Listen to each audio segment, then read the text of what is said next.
Change has arrived in the United States, but how close are we to change on this side of the Atlantic? With the European Commission itself set for renewal, what is the outlook on matters such as security, civil liberties, asylum and immigration? Euronews put the questions to European Justice and Home Affairs Commissioner Jacques Barrot. Commissioner, welcome to Euronews. So Barack Obama is the President of the United States of America. The administration has changed. The Democrats are in power, and Obama has already announced, for example, that he wants to close Guantanamo Bay and that he's against torture, even in the fight against terrorism. How is the European Union going to change its policy when it comes to terrorism? First, let's welcome this just idea of President Obama, as we can fight terrorism and still respect a certain number of rules of ethics and justice. Un certain nombre de règles éthiques, de règles de justice. Here I see a chance for a new partnership between Europe and the United States. Un nouveau partenariat entre l'Europe et les États-Unis. What we need to do is create a transatlantic security zone against organised crime and terrorism. CIA rendition flights needed the support and cooperation of certain European countries, so don't you find there's a case of double standards on Europe's behalf? Inquiries are in progress. I've gone back to the Polish and Romanian governments with questions about the problem of CIA flights. That said, I think Europe has always been quite clear.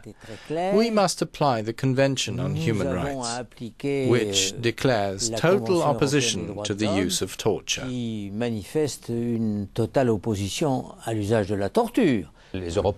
Are you worried European countries are too reluctant to give away information about their citizens? No, the real problem is knowing whether or not the new American administration will be willing to change its methods and not resort to unilateralism, but rather create a partnership of trust between the US and Europe. In other words, we need rules governing the protection of the information that's collected. Data protection must not mean holding such information for an indefinite period of time. Neither can it mean handing out the information to people who have nothing to do with security matters. Qui ne sont pas prévus avec des personnes qui n'ont rien à voir avec les problèmes de sécurité. We've entered the last year of the Commission under its current leader, Mr. Barroso. Do you think it will be seen as something of a lame duck? The Commission needs to be at the forefront of any necessary measure to combat the financial and economic crisis. And it really must invest its energy into preparing for the G20 summit in London in April.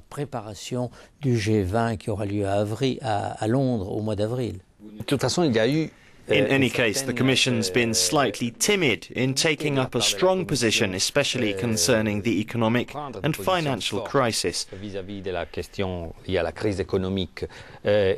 you think that is down to the fact that there are certain members of this Commission who are looking to win a second term? For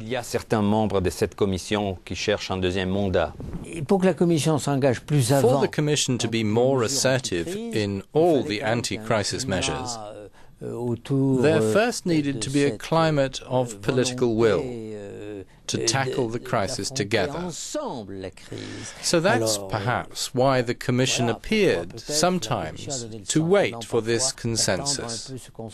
That said, the participation of some commissioners may have given cause for discussion. What matters is to see the dynamic of the Commission as a whole, which is nonetheless positive, and which answered the call of the European Council. Do you hope for a second term for the current Commission President, Mr. Barroso? The advantage of Mr. Barroso is his ability to embody the Commission, the ability to defend his role in an institutional context that's about to change, that of the Treaty of Lisbon. We hope and wish that the treaty will be ratified.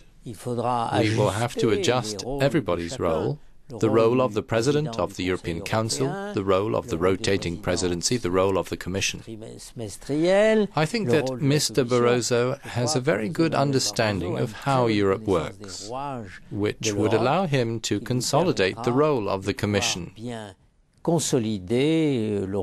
Because of all the European institutions, it is the most unique. There's also the possibility of transferring certain powers from member states to the European Commission.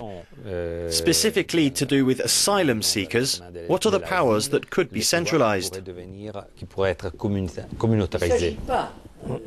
It's not a question of giving European authorities themselves the right to decide whether to accept or refuse a request for asylum. It is a question of Europe making sure there are no significant differences across the member states, as is the case at the moment. Currently, there can be a very quick approval of refugee status in one case, while in another case there's practically no chance at all. It must be said there is inequality across the member states. Some see 9 requests per 1,000 inhabitants, whereas the average is around 1 per 1,000.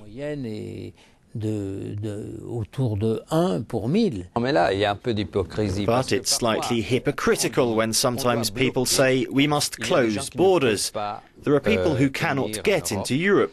But why, if afterwards these people can find work? The